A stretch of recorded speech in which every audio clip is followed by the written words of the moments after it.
पूर्णिमा के दिन राखी बंधबैहा। सावन पूर्णिमा के दिन राखी बंधबैहा। रेशम के डोरे गे बहिना नहीं होइ छै कमजोर गे। रेशम के डोरे गे बहिना होइ छै नहीं कमजोर गे। कबो न भूलबौ गे बहिना बतियाई तोर गे। कबो न भूलबौ गे बहिना बतिया के तोर गे। बतिया के तोर गे। कबो न भूलबौ गे बहिना बतिया के तोर गे।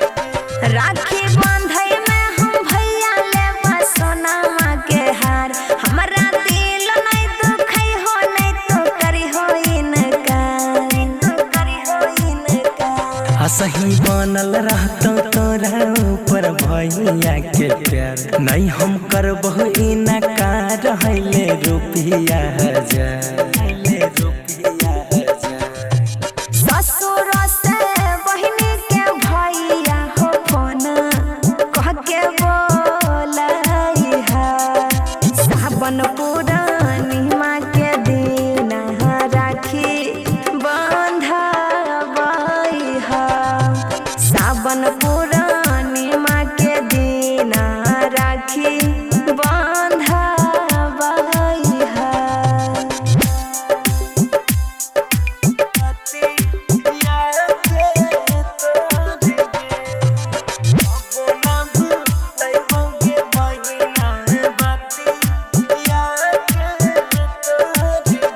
कहियो झुके नहीं तू दीहो भैया रखिया के सान।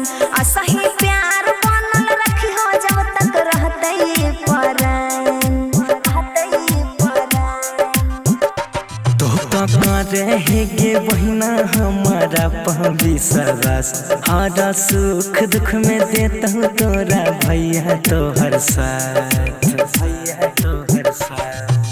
बहिनी उषा